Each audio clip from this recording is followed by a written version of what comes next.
मिलेगी पुरानी पेंशन। नमस्कार, आप देख रहे हैं दिव्य हिमाचल टीवी। मैं हूं वंशिता शर्मा और हाजिर हूं आप सभी के सामने हिमाचल आज का मुद्दा लेकर।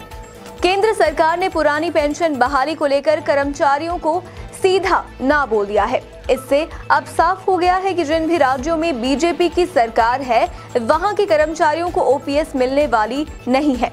तो अब क्या होगा कर्मचारियों का रुख, और क्या अब दबाव में नहीं आ जाएगी जयराम सरकार? हम पहाड़ी में इसी पर चर्चा कर रहे हैं अनिल अग्निहोत्री और राजेश शर्मा। मोदी सरकार देगी पुरानी पेंशन? देख लेते हैं क्या कहना चाहते हैं केंद्र सरकार, क्या इरादा है। बिल्कुल राजेश, अगर मैं ये कहूं कि हिमाचल में संघर्ष जारी है ओल्ड पेंशन के लिए, बिल्कुल है ना जी, पर कई राज्य हैं जहां पे ये मिल चुकी है या मिलने जा रही है। वहां के कर्मचारी खुद को खुश नसीब समझ रहे हैं और उनको देख के हिमाचल के कर्मचारियों की हालत और खराब लग रही है। बिल्कुल, उनका नंबर कब आएगा राजेश? लेकिन ये जानना बहुत रोचक है कि ओल्ड पेंशन जैसा सेंसिटिव इश्यू पूरे देश के कर्मचारी जिसके ऊपर उलझे हुए हैं क्या है, परेशान है कि उनको मिल जाए, बिल्कुल हक बता रहे हैं। बिल्कुल, उस पे केंद्र सरकार क्या सोचती है? ओपीएस को लेके उसके कान पे जो रेंग रही है कि नहीं रेंग रही है, क्या नहीं देना चाहती है या देने वाली है? ये बहुत इंपॉर्टेंट क्वेश्चन है राजेश। अभी आज हम इस पे ही हम बात करने वाले हैं क्योंकि ये हिमाचल को भी प्रभावित करता है। क्या राय है आपके? बिल्कुल सही है। देखिए, ओपीएस पे या पुरानी पेंशन की बहाली पे कर्मचारियों ने दबाव बनाया है हिमाचल का, सभी को पता है। बहुत बड़ा आंदोलन यहाँ हो चुका है। केंद्र सरकार के रुख की बात कर लेते हैं। सरकार ने स्टैंड अपना एक तरह से, अब तक सरकार का स्टैंड स्पष्ट हो गया अग्निहोत्री जी। सरकार दरअसल केंद्र सरकार कह रही है कि पुरानी पेंशन की बहाली के बारे में अभी सोचा ही नहीं है। सरकार के पास कोई ना प्रस्ताव है ना कोई ऐसी योजना है कि सरकार इसको केंद्र के कर्मचारियों के लिए बहाल करने की स्थितियां पैदा करने जा रही है। तो इस तरह का माहौल है। आप कारण बताएंगे, क्या कारण है? बिल्कुल। इसका कारण दरअसल आप ये देखिए कि जब अटल बिहारी वाजपेयी की सरकार ने जब ये पेंशन पुरानी पेंशन बंद की थी तो इसके पीछे एक तर्क दिया था कि देश हित के लिए ये पेंशन बंद की जा रही है और वहां उन्होंने एनपीएस या नेशनल पेंशन जो स्कीम थी उसको लागू कर दिया। अब ये सभी कर्मचारियों ने देश भर में ये स्कीम एनपीएस की शुरू हो गई। अब क्योंकि केंद्र में अब नरेंद्र मोदी की सरकार है, दूसरी टर्म उनकी शुरू हो गई है। अब वो एनडीए की सरकार के अपने ही पुरानी सरकार के फैसले को कैसे बदलेंगे? परिस्थितियां यहां वर्तमान सरकार के सामने ये खड़ी हो गई है। धर्म संकट है, बहुत बड़ा धर्म संकट है जी। इसके पीछे कोई ऐसा नहीं है, ये सिर्फ प्रतिष्ठा का एक सवाल है क्योंकि उस वक्त भी फैसला एनडीए की सरकार ने देश हित में लिया था। अब अगर उस देश हित की दलील को दरकिनार कर देती है एनडीए और पुरानी पेंशन बहाल कर देती है तो सवाल उस वक्त की सरकार की प्रतिष्ठा पे एक तरह से प्रश्न चिन्ह लग जाएंगे या लोग सवाल खड़े कर देंगे कि उस वक्त को गलत डिसीजन हो गया था कर्मचारियों को लेकर। इसीलिए ये सबसे बड़ा इस वक्त पेच है केंद्र सरकार के सामने, जो समस्या उनके लिए अब हल होती हुई नजर नहीं आ रही है। और गैर, आपने कहा कुछ राज्यों ने बहाल कर दी, गैर जो भाजपा शासित राज्य हैं वहां ये बहाल हो गई है, लेकिन एक उम्मीद की किरण भी है अग्निहोत्री जी। अगर ये सारी चीजें हैं, आप ये देखिए कि कृषि कानूनों का दबाव पहले तो केंद्र ने सीधे तौर पे डाल दिया किसानों पे कि बहुत अच्छे हैं, जब विरोध हुआ तो फिर वापस लेने पड़े कानून। तो इस तरह की परिस्थितियां आने वाले दौर का माहौल क्या बनता है तो देखने वाली बात होगी। लेकिन फिलहाल राहत एक अभी मिलती हुई केंद्र के कर्मचारियों को नहीं है या केंद्र सरकार की से राहत मिलने के आसार लग नहीं रहे हैं। राजेश, आपने धर्म संकट की बात कही और ये कहा कि केंद्र सरकार को ये लगेगा कि हम रोल बैक कैसे करेंगे, यू टर्न कैसे लेंगे। राजेश, एक चीज यहाँ पे थोड़ी देखने वाली है, जब से ये हुआ तब से गंगा में बहुत पानी बह चुका है। बिल्कुल, 2003 से बाद अब देखिए लगभग 20 साल होने को है। बिल्कुल, आप ये समझिए कि वो दशक तब जो 2000 का ये हमारी नई जो मिलेनियम शुरू हुआ था राजेश, हमने संकट झेले थे उस समय, जो हमने एटॉमिक वो जो वहां पे किए थे ना, बिल्कुल पोखरण में, तो हम पे सैंक्शंस थे, हमारी इकोनॉमी डावाडोल थी, उस समय मान लेते हैं। राजेश, अब तो हम 5 ट्रिलियन की इकोनॉमी बढ़ने की ओर बढ़ रहे हैं जी। 5 जो सबसे बड़ी इकोनॉमीज है दुनिया की, उनमें हम शामिल हैं। तो क्या ऐसा ये कोई एक आपको थोड़ा सा लेम एक्सक्यूज नहीं लगता है कि जी हम घर में भी तो कई फैसले बदल लेते हैं? बिल्कुल है ना। कई बार हमारे घर में हम खुद अपने ऑफिस में कहीं भी जब हमें लगता है कि पिछला डिसीजन ठीक नहीं था, कोर्स करेक्शन तो हमेशा होती है ना जी, तभी तो सब शब्द बनाए कोर्स करेक्शन, यही है। तो ये हैरानी की बात है अगर सरकार ऐसा सोच रही होगी, ऐसा एक्सपर्ट भी मानते हैं। अच्छा राजेश, आपने बता दिया हमारे सभी दर्शकों को, जाहिर है को बड़ी खुशी की बात तो नहीं है ये कि केंद्र सरकार का रुख क्या है। बिल्कुल, राजेश, कुछ उदाहरण हैं आपके पास? जैसे हम देखिए, ये कहना तो बहुत बड़ी बात है कि केंद्र सरकार नहीं देना चाहती, लेकिन उदाहरण है, कुछ आपके पास तथ्य हैं बताने के लिए? बिल्कुल, देखिए दरअसल दो चीजें हैं, दो जगह से इसके दो उदाहरण हमारे सामने हैं। एक सवाल लगा अग्निहोत्री जी, राज्यसभा में लिखित प्रश्न आया एक सामने, जिसका उत्तर 17 मार्च को दिया गया केंद्रीय वित्त राज्य मंत्री डॉक्टर बीके कर्ण ने। उन्होंने ये कहा कि सरकार के पास पुरानी पेंशन बहाली या पुरानी पेंशन योजना को वापस लेने के संदर्भ में केंद्रीय कर्मचारियों के लिए कोई प्रस्ताव नहीं है। मतलब सरकार इस पे कोई फैसला नहीं लेने वाली है, कोई चीज नहीं सोचने वाली है। जो एनपीएस का सिस्टम चल रहा है वही सिस्टम चलता रहेगा कर्मचारियों के लहजे से। दूसरा जो सवाल राज्यसभा के सांसद दीपेंद्र हुड्डा ने एक सवाल सरकार से दागा और उन्होंने ये कहा कि कुछ राज्य अपने स्तर पे पुरानी पेंशन बहाल कर रहे हैं। बिल्कुल उन्होंने उदाहरण भी दिया। तो इस पे भी जो जवाब सामने आया है उसमें यह कहा गया है, जितेंद्र सिंह जी की तरफ से कहा गया। बिल्कुल, तो डॉक्टर जितेंद्र सिंह ने जो राज्य मंत्री हैं, उन्होंने जो प्रधानमंत्री कार्यालय से राज्य मंत्री हैं, उन्होंने जवाब जो दिया वहां, उन्होंने ये कहा कि 1 जनवरी 2004 को या उसके बाद कार्यभार ग्रहण करने वाले केंद्रीय सरकार के कर्मचारियों के लिए पुरानी पेंशन बहाल करने की सरकार की कोई योजना अभी नहीं है। ये डॉक्टर जितेंद्र सिंह का बयान है जो उन्होंने राज्यसभा में दिया है दीपेंद्र हुड्डा के बयान के साथ। लेकिन इसमें एक चीज और है, दीपेंद्र हुड्डा ने जो सवाल किया उसमें उन्होंने हरियाणा का भी जिक्र किया कि हरियाणा के कर्मचारी भी हरियाणा को रिप्रेजेंट करते हैं, हरियाणा के कर्मचारी भी सरकार के ऊपर दबाव बना रहे हैं। वो कह रहे हैं कि पुरानी पेंशन बहाल करिए। अब क्योंकि आप ये देखिए, केंद्र से जवाब मिल गया कि हमारी योजना नहीं है। हरियाणा क्योंकि केंद्र का स्केल लागू अपने कर्मचारियों के लिए किया है, तो मैसेज तो वहां साफ चला गया कि एनडीए सरकार इस जो ओपीएसएस को लागू करने वाली नहीं है। इसलिए उन्होंने वहां से ऐलान कर दिया कि आने वाले वक्त में जब हमारी सरकार आएगी तो हम राज्य के कर्मचारियों के लिए पुरानी पेंशन बहाल करेंगे। तो ये दो जो उदाहरण है वहां से केंद्र सरकार की मंशा या केंद्र सरकार की अगली जो नीति है बिल्कुल साफ है। जी राजेश, हम अपने दर्शकों को बता दें दीपेंद्र हुड्डा कौन है।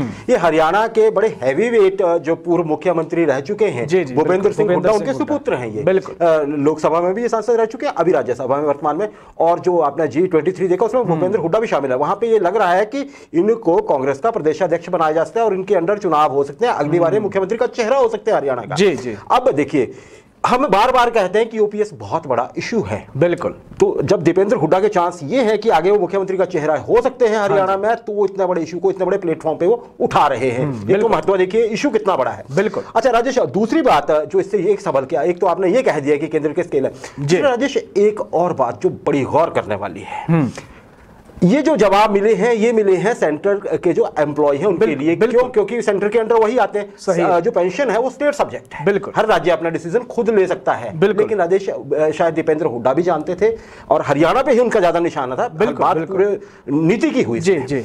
वो जानते हैं कि शायद यह संभव नहीं है कि जिन भी राज्यों में भाजपा या एनडीए की सरकार है वहां पर ओपीएस नॉर्मल स्थितियों में लागू हो पाए, क्योंकि अगर केंद्र सहमत नहीं होगा तो उसके नीचे जो सरकार है, डबल इंजन सरकार होगी, वहां ये थोड़ा मुश्किल लगता है। बड़ी बात क्या है कि हिमाचल में भी वही डबल इंजन सरकार है और ये अलग बात है। लेकिन एक हिमाचल और हरियाणा अगले साल जाएगा, हम अभी इसी साल में चुनाव में जा रहे हैं। तो राजेश, आप क्या समझते हैं ये इस तरह से, ये अगर इस एंगल को हम देखते हैं? बिल्कुल, इस एंगल को देखें तो बिल्कुल सही है कि पेंशन जो है वो राज्य का सब्जेक्ट है। अगर राज्य का सब्जेक्ट नहीं होता तो आप ये देखिए कि देश भर में जब पुरानी पेंशन बंद हो गई तो पश्चिम बंगाल सरकार ने बंद नहीं की थी, वहां लगातार पुरानी पेंशन ही मिलती रही है और अब भी मिल रही है। राजस्थान सरकार, क्योंकि कांग्रेस की सरकार वहां है, झारखंड बात कर लीजिए, छत्तीसगढ़ बात कर लीजिए, जहां जहां कांग्रेस की सरकारें हैं उन्होंने पुरानी पेंशन बहाल अपने कर्मचारियों के लिए कर दी है। दिल्ली की बात कर लेते हैं, दिल्ली की फाइल, क्योंकि आपकी सरकार वहां है, उन्होंने तो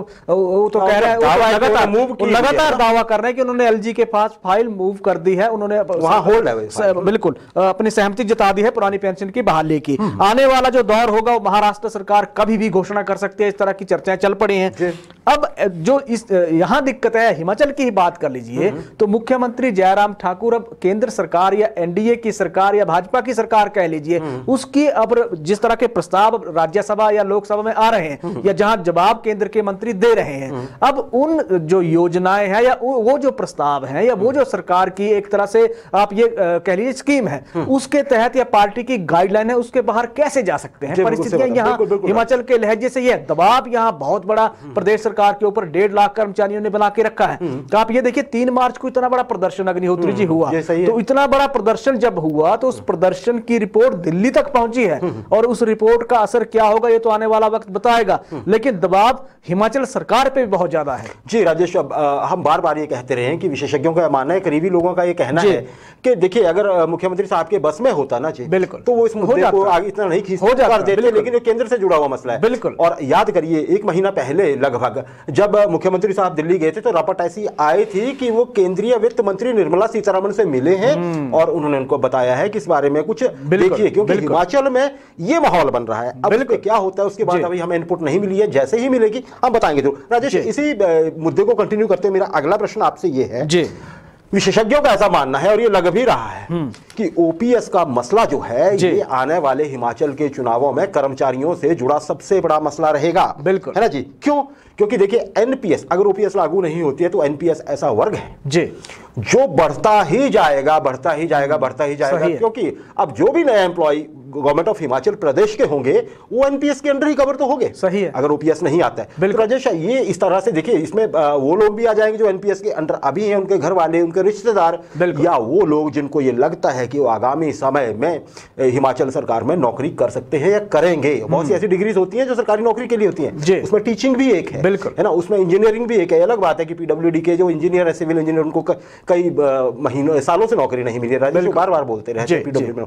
तो राजेश, इससे तो बढ़ता ही जाएगा। तो क्या आपको लगता है कि चुनावों में सबसे बड़ा कर्मचारी मसला जो है वो ओपीएस ही होगा? बिल्कुल। देखिए 3 मुद्दों पे मुझे लग रहा है सरकार की बड़ी अग्नि परीक्षा होने जा रही है इन चुनावों में। सबसे पहला मुद्दा होगा महंगाई का। आप ये देखिए कि कीमतों पे अगर हम पेट्रो पदार्थों की बात कर लेते हैं तो क्या जीत और हार से क्या पेट्रोल और डीजल की कीमतें या कोई भी कीमतें तय होती हैं? इस पे फैसला होगा। सरकार अगर कहते हैं कि हाँ होती है तो फिर सरकार, आप ये देखिए कि उपचुनाव के नतीजे तो हमारे सामने, जिसमें तो तय हो गया है। अगर नहीं सरकार करती है तो फिर जनता ये कहेगी कि फिर आपने इसको कंट्रोल क्यों नहीं किया।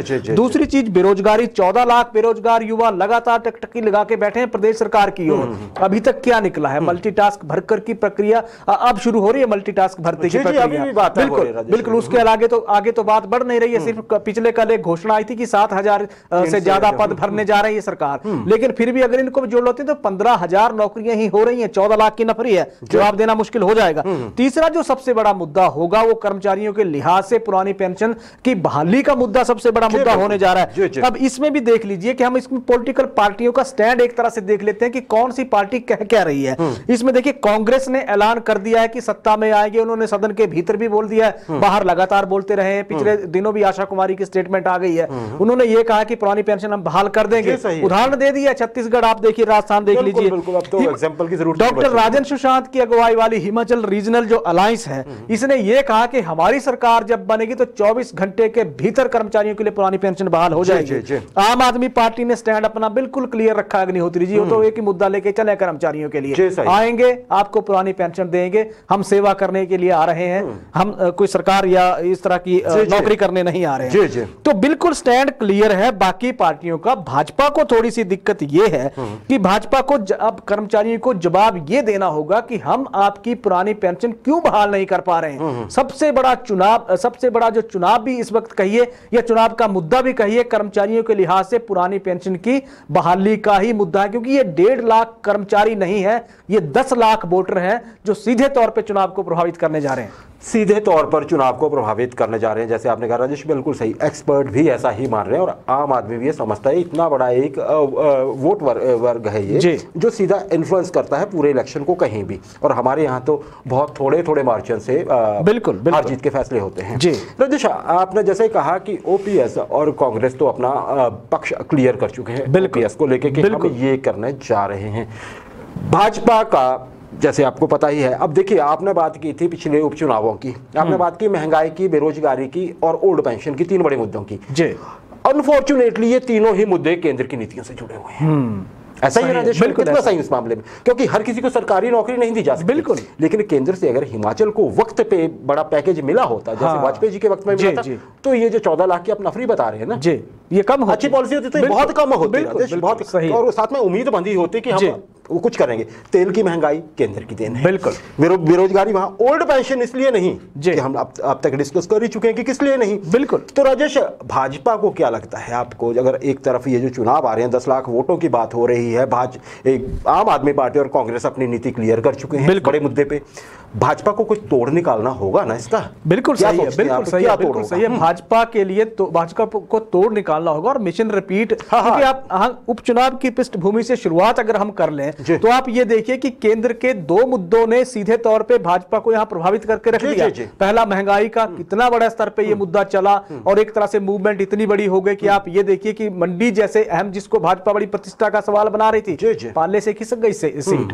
दूसरी तरफ आप ये देखिए कि जो बेरोजगारों ने जो मुद्दा बनाया, जिसमें जेबीटी वाले जिसमें थे, सीएंडबी जिसमें थे, एलटी, जितने भी बेरोजगार सब इकट्ठे हो गए, उतना मार्जिन आप हार जीत के बीच से नोटा ज्यादा वोट ले गया वहां पे। तो स्थितियां बड़ी क्लियर है अग्निहोत्री जी। कर्मचारियों के लिहाज से देखिए तो कर्मचारी ये कह रहे हैं कि सरकार ने हमारे लिए किया भी बहुत है, ऐसा नहीं है। 2009 की भारत सरकार की नोटिफिकेशन हिमाचल प्रदेश सरकार ने और मुख्यमंत्री जयराम ठाकुर की सरकार ने वो करके दिखाया, लेकिन कुछ मुद्दे ऐसे हैं जिन मुद्दों पे सीधे तौर पे जो प्रदेश के कर्मचारी हैं वो सरकार की इन्वॉल्वमेंट चाहते हैं। शिमला में एनपीएसए का जितना बड़ा प्रदर्शन हुआ एनपीएस कर्मचारियों का 3 मार्च को, उनमें सिर्फ एक रंज है। अगर मुख्यमंत्री जयराम ठाकुर ये कह देते कि मैं राजनीतिक मजबूरियों से या कुछ प्रदेश के संसाधन अलाउ नहीं करते हैं, हम आपको पुरानी पेंशन बहाल करने की स्थिति में नहीं है, हम नहीं दे पाएंगे, बात वहीं खत्म हो जाती। लेकिन मुख्यमंत्री जयराम ठाकुर के बोलने पे कर्मचारी भी अड़ गए, वो कहते रहे, कर्मचारी गए नहीं, मसला वहां से बिगड़ गया। और अभी तक परिस्थितियां अगर आप ये देखें तो एक तरह से चुप्पी का माहौल है, और चुप्पी के माहौल के बीच में भी अब निकलता क्या है तो वक्त बताएगा। लेकिन दूसरी तरफ कांग्रेस की बात कर लें, कांग्रेस कम बैक करेगी, वो तो सीधे तौर पे कैश करना चाह रहे हैं ऐसे मुद्दे जो सरकार के पाले से छिटक गए हैं। बिल्कुल, बीजेपी के लिए तोड़ तो सीधे तौर पे कर्मचारियों को भुनाने के लिए। अभी आज के दौर की बात कर लें अग्निहोत्री जी, पे कमीशन के जो मसले फंसे हुए हैं, उन मसलों का जब तक समाधान नहीं होगा, या हिमाचल में पुरानी पेंशन बहाली को लेकर सरकार जब तक कर्मचारियों से मिल बैठ के बातचीत नहीं करेगी, तब तक कर्मचारियों के मसले हल होने वाले नहीं है। जी, हल होने वाले नहीं है, बिल्कुल सही राजेश। अच्छा, आपने एक बात कही कि अगर मुख्यमंत्री उस दिन 3 तारीख को ये बोल देते कि हमसे जी नहीं हो पा रहा है, तो कर्मचारी चुपचाप आ जाते, तो शायद इसमें कई लोगों को शक होगा, बिल्कुल, क्योंकि उबाल तो बहुत था कर्मचारियों को। चलिए, तो बाद की बात है कि कर्मचारी, ऐसा कहा जा रहा है कुछ वर्गों की ओर से, लेकिन देखिए ओपीएस एक जेन्युइन मसला है, तो अगर उनका ये मसला जेन्युइन है तो शायद सीएम के महज कह देने भर से बात शायद ही बनती। दूसरी बात राजेश, जो हम चर्चा कर रहे थे कि अगर केंद्र की नीतियों की वजह से हिमाचल में एक राज्य सरकार का मतलब रिपोर्ट कार्ड तय होगा, तो ये भी एक दुर्भाग्यपूर्ण स्थिति है, क्योंकि ऐसा नहीं कह सकते हैं कि बिल्कुल मौजूदा सरकार ने काम नहीं किया। आप देखिए, काम बहुत ज्यादा हुए, लेकिन अगर ये शायद अब केंद्र सरकार भी सोचेगी अगले आने वाले महीनों में, अगर मिशन रिपीट, चलिए प्रदेश सरकार तो अपने उस पर जाएगी, लेकिन अगर केंद्र की नीतियां ही कहीं भारी पड़ने लगे केंद्र सरकार प्रदेश सरकार पे, तो क्या किया जा सकता है फिर, क्या जवाब होगा राज्य के पास? तो एक तो इस बारे में सोचा जाएगा। अच्छा राजेश, समय कम है, कुछ और तो आज कर्मचारी फ्रंट से हमारे पास नहीं है ना जी डिस्कस करने के लिए। बिल्कुल, देखिए थोड़ा सा दिक्कत वो है कि जिन कर्मचारियों की समस्याएं हल नहीं हो रहे, करुणा मूलक संघ के कर्मचारी 246 दिन से लगातार हड़ताल पे हैं, सरकार को जगा रहे हैं कि हमारी सुन लीजिए।